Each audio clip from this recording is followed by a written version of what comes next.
One day, James had to wait at Edward's station till Edward and his train came in. This made him cross. "Late again!" he shouted. Edward only laughed. Cooking James is fumed art, and away. the shit I cook is the bomb, so don't be telling me. Shit you cook is shit.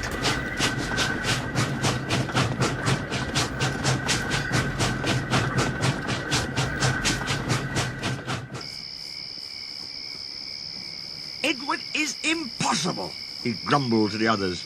"He clacks about like a lot of old iron. He is so slow, he makes us wait."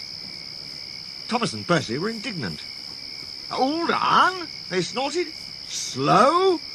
Why, Edward could beat you in a race any day." "Really?" said James huffily. "I'd like to see him do it."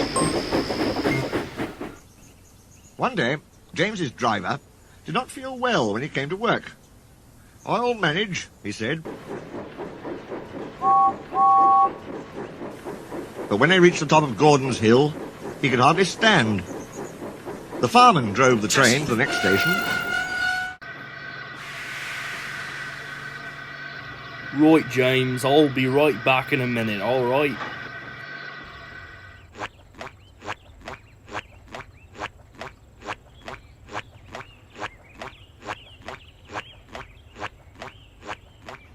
Oh my god, this is gonna take him forever.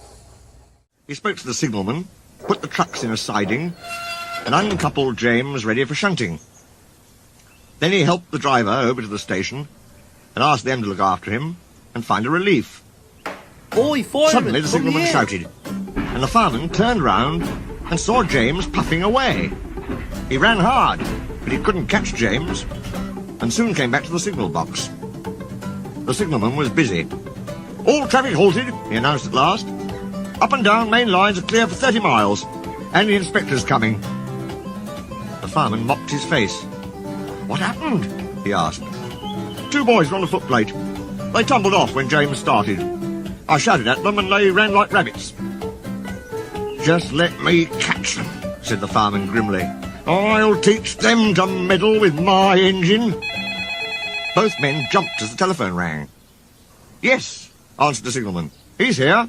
"Right, I'll tell him. The inspector's coming at once in Edward.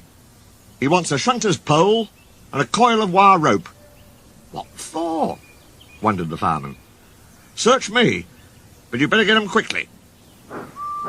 The fireman was ready and waiting when Edward arrived. The inspector saw the pole and rope. "Good man," he said. "Jump in." "We'll catch him.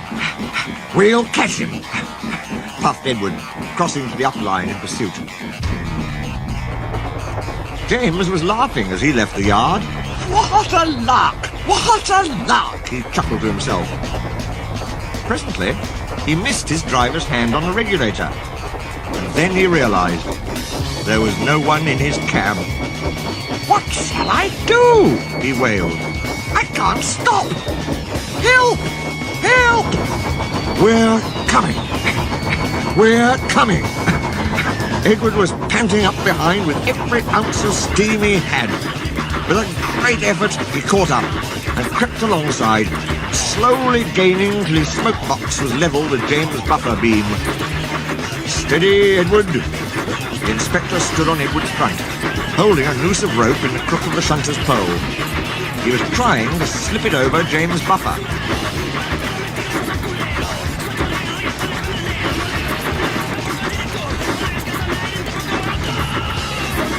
The engine swayed and lurched. He tried again and again.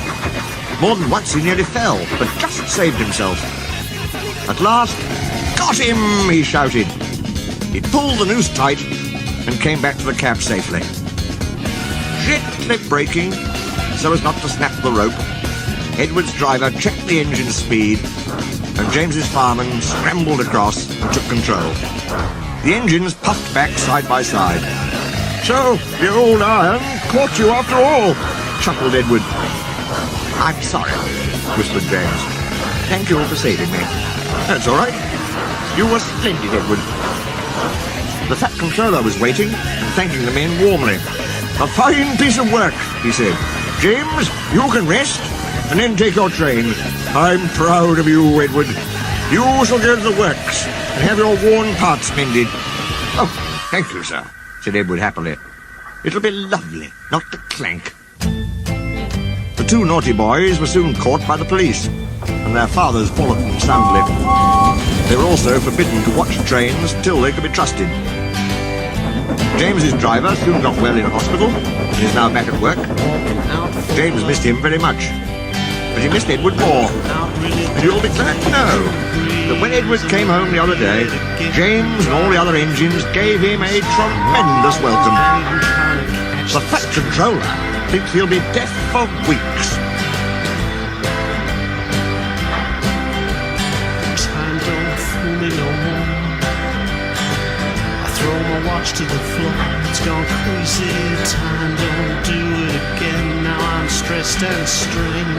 Anger and pain in the subway train. Now it's 2:30. Long gone the rendezvous. Now it's 3:30. Time made a fool out of me. Now it's 4:30. Oh baby, can't you see? No use in waiting no more. It's a time in tragedy.